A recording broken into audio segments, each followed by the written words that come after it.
Hey everybody, hello and welcome. This is the answer segment of our Q&A Monday that I do every week over on the Facebook fan page.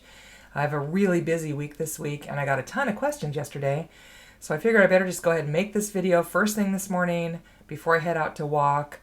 So you're getting the clean face, no makeup, ready to go work out version of me today. So hopefully you can manage that. I just knew if I didn't get this video done first thing this morning that it wasn't going to happen. I want to make sure I get to you guys' questions. So there you go. So let me head over to the fan page. I'm going to wear my glasses to read these questions. First question is from Sally Haysom. I do a lot of sponsoring interviews, but without success. So I'm obviously either giving them too much information, bingo, I'm betting, or the wrong information. What are some key phrases that I can use to make my spiel sound better and to be more successful? Thanks for these Q&A days. So I'm going to have you think in a new direction, Sally. I believe really strongly, and I teach, that one of the biggest mistakes people make in recruiting interviews is to give information instead of asking questions.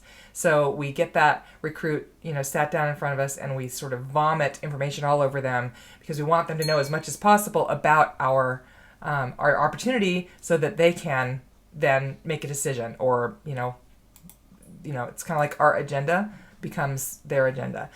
A better option is for you to ask a lot of questions about their life, what they love about their life, what they want more of in their life, and how your opportunity could be the answer for them. But you can only really share how your opportunity would be an answer for them if you know what it is they need and want. And the only way to figure that out is to ask a lot of questions. So I'm going to tell you that I think a recruiting interview needs to be about 75% asking and listening, and about 25% sharing. And sharing from the perspective of what's in it for them, what's best for them, which means you can't have a flip chart sort of spiel for recruiting. It has to be an organic conversation where you find out what they need and you share what your opportunity can do for them or how it can meet that need.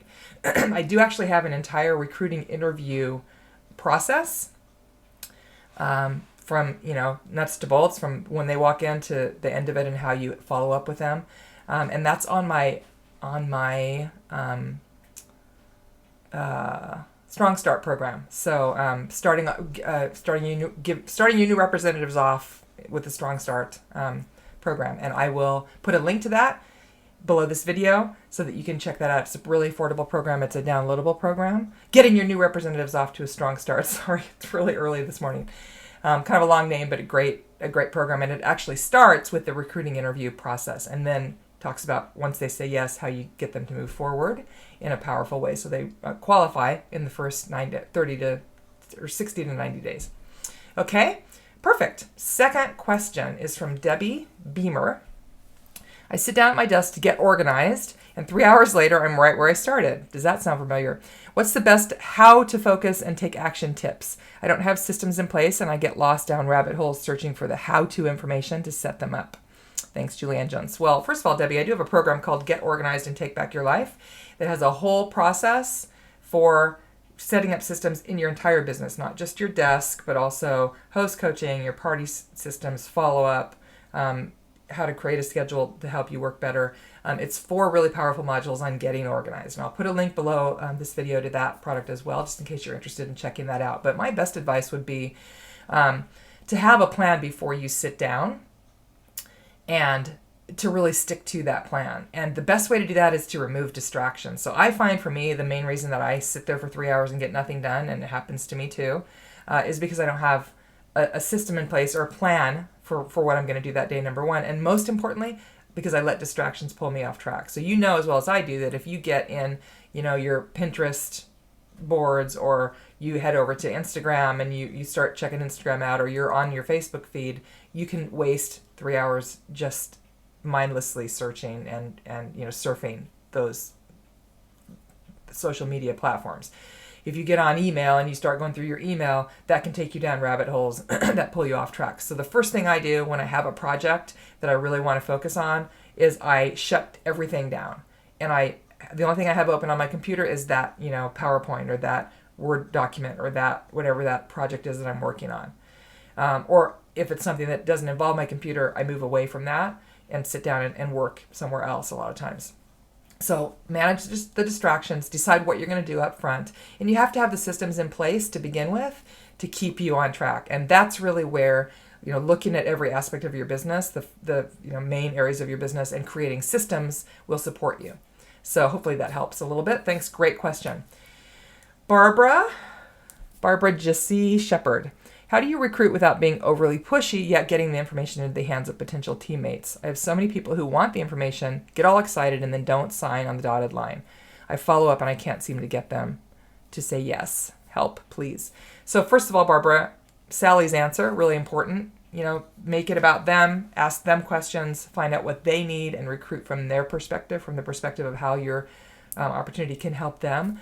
Also, I would take your focus off of getting them to sign on the dotted line and put your focus on how to support them in making a decision that is right for them, not what you want. Okay, we always get more when we help other people get what they need. Okay, and so, I say actually at the end of the recruiting interview process in that getting your new representatives off to a strong start program I mentioned earlier, I talk about the fact that the follow-up process is not about getting them to do anything. It's not about getting them to say yes, move off the fence, say no, get on with it so you can move on. It's about making sure that they have enough information so that they can make a decision when the time is right for them. And you don't get to decide that, unfortunately. So follow-up is the key in good recruiting, in my opinion. And whether you're following up for a week or 9 years, like one of my clients, a famous story, I had a client who followed up with a woman for 9 years. Not every week, but every couple months, if she was having an event or she was going to be in the woman's area, or just to check in and say, hey, I'm just wondering how you're doing. I know you said you were interested. And when, at the time that she met the woman, I think maybe she was pregnant, I don't remember, but I know that the catalyst for her finally saying yes 9 years later was that both of her kids, she had twins, I think, and they were both, starting middle school or whatever, and things were calming down, and she felt like it was time. And the key to that is my client was the one who was in front of her when she was ready to say yes. So it's really all about the timing for your potential recruit. And just because they don't say yes today doesn't mean that the timing's not going to be right next week or next month or in 6 months or next year or, whatever that is. And it takes you very little energy to continue to follow up. And all you're doing is offering them information. So make the recruiting interview about them, ask them a lot of questions, and share from the perspective of what's in it for them, number one. And then number two, as you follow up with them, do it from the perspective of, I just want to make sure you have enough information so that when you're ready to make a decision, you can do that. So what else do you need to know that I can support you with? Or, hey, here's an opportunity event. We have someone from corporate coming in that you might want to come and just, be my guest at this meeting. Invite them to any of those types of events so that they can get enough information so they can make a decision. But third and most important, let go of the outcome. Stop feeling like it's your job to get them to make a decision, and just be there to support them in getting the information that they need. So that's my best advice. Hopefully that gives you a new perspective, Barbara, and thank you so much. And if you're doing that, by the way, you're never going to come across as pushy, which all of us hate. So next question, Melissa Lindenfeld. I want this month to be my recruit push month and booking blitz month. Great. I also would love to know how to share my business without being pushy. There seems to be a theme going today, doesn't there? I didn't read these questions ahead of time. It's not my intent, but I do get really excited. So everything I just said, Melissa, just apply that to your question. Regarding a booking blitz, I actually have a great, really popular blog post I wrote. I think it's the 4 steps to creating a successful booking blitz with your team. And I would really recommend that you include, if you have a team, even if it's only a few people, include them in that booking blitz. And I'll post a link to that below this video so you can read that as well. So thanks, you guys. It seems to be a recruiting theme today, which I love, because coming into this month, recruiting will be the name of the game. And more people start new businesses in September than any other month of the year. So that's a kind of a cool thing. Okay, Cecilia Durham-Moen, I believe it is. How can I find out who on my customer Facebook page is actually still getting the posts? My group is at 200, but I get the same 5 people for everything. Are the other 195 still there? Well, Cecilia, that's a really great question. I have 27,000 people on my Facebook page, and I'm really happy if now, anymore, if one of my posts reaches 1,500 people, 2,000 people. If I get to 4,000 or 5,000, that's almost a miracle without paying. Now you can pay to advertise on your Facebook page, and it probably wouldn't be super expensive for you. You can actually, if you click on the sponsor link at the very bottom of a post, you can actually tell Facebook who you want that post to reach. And if you click on people who like my page, then it'll just go to those folks, and maybe for $10, $5 or $10 with a number that small, you should be able to reach almost everyone. And so basically, you're paying Facebook to put that feed in there, or put that post in their feed. And it has kind of become a pay to play situation with Facebook and business pages. But the way that you can tell is that, especially, they've actually made it even easier now. They've just updated the Facebook interface and the fan page interface. And at the bottom of every post, if you look, it says people reached, and there's a number, and then post clicks. So how many people actually clicked on your post. There's no way to see who you're reaching. But one thing you could do is, if you do have access to those people through like an email process, because it's a fairly small number, you could email them and say, hey, just FYI, I'd love to get you a ton of quality information through my fan page, but Facebook makes it hard for me to reach you. If you go to the top of the page and you hover over the liked button where they've liked your page, you can actually tell Facebook I can't remember, they change it almost every week, but basically there's a way to tell Facebook, yes, I want to see the posts from this page, send me notifications. And I do that with pages that I really want to make sure that I am up on, that I follow and that I see their posts. So do that with my page if you're listening to this, and do that, ask them to do that. Otherwise, there's really no way to know. And organic reach, as they call it, has become really challenging on Facebook, partially because there's so much going through someone's feed at any given moment that it's really hard to stand out. And then the second most important thing to do, or I guess third, is to make sure that you are sharing really quality content.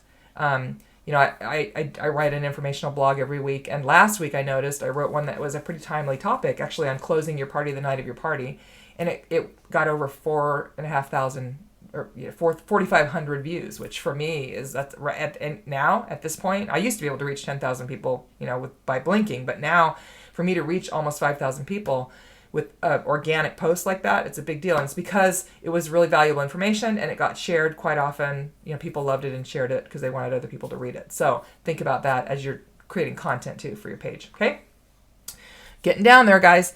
Jessica Covey Wanamaker, she is a regular. She posts questions almost every week. So thank you, Jessica. That's awesome. My question is two-part. I'm wondering how to increase attendance at parties and how to prevent the cancellation of the party due to no response from invited guests. So the way that you increase attendance is to make that party something that people want to attend. So the question is, what would make me want to attend a party with you? And generally, it's not saying, here's a postcard invitation with a picture of my product that has the date and time of the party. Because what that really says, honestly, if you think about the last time you got one of those invitations in the mail and what you honestly thought, it was probably, oh, great, another home party. She came to my house and bought a bunch of candles last week, so I got to go to her house next week and buy some stoneware. That is not how you want people thinking about and showing up for your party if they do show up. So make sure that the invitation is exciting enough to have them go, wow, I don't want to miss that. Create a theme. Focus on the theme. It is not a come to my house and bring your checkbook party. It is a Mexican fiesta. And yeah, you're going to be there with your products, but the point of them showing up is to connect with their friends, have fun at a party, because otherwise they could just go online and buy your products, from your website, and create a reason for them to want to be there. And that really isn't your product. I'm sorry, but for the most part, it's not. Now, every once in a while, I will say, like I love the Cabbie, Carol Anderson by Invitation brand. I have a very good friend here in town who does it full time. I do 2 parties a year for her because I love her clothes and the experience of that party.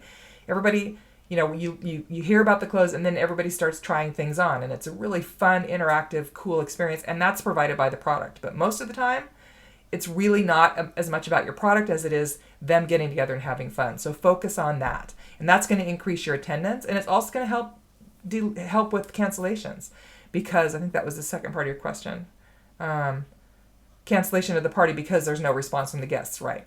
So if they have a reason to want to show up, and if you coach your host so that when she calls them, she's saying, hey, I'm making my margaritas, we're having a Mexican fiesta, I can't wait to see you, and that's the emphasis, then they're much more likely to say yes than, hey, make sure that you remember your checkbook when you come to my party next week because you're going to be buying stuff.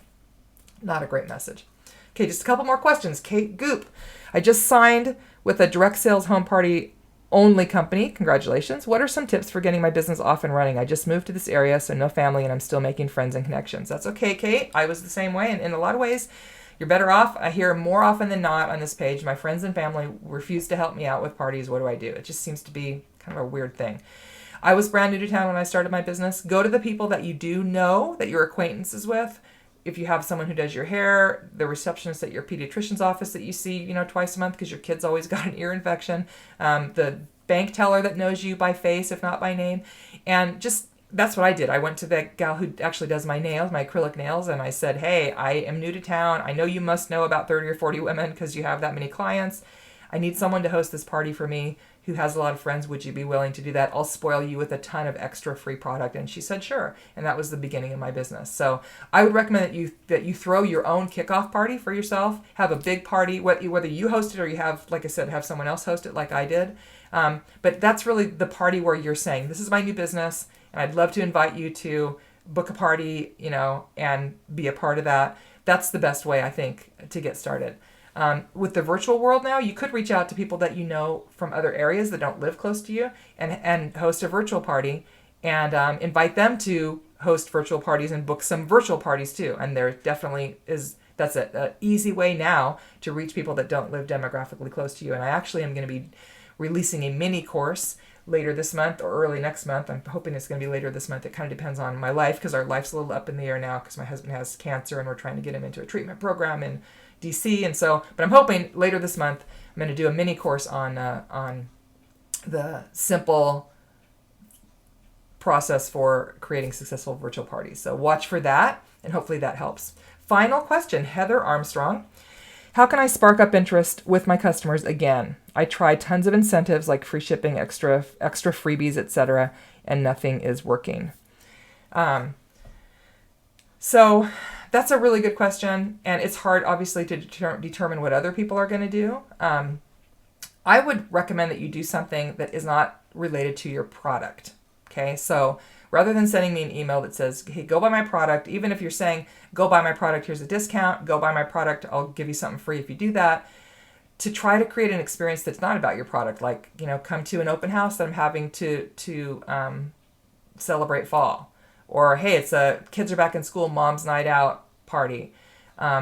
Find a way to engage people that isn't asking them to do something, because that's part of what's hard for people, I think, is they feel like, I know for me, if I am getting a ton of advertising in my Facebook feed, I unfollow that person. I don't just want our interaction to be about come buy something.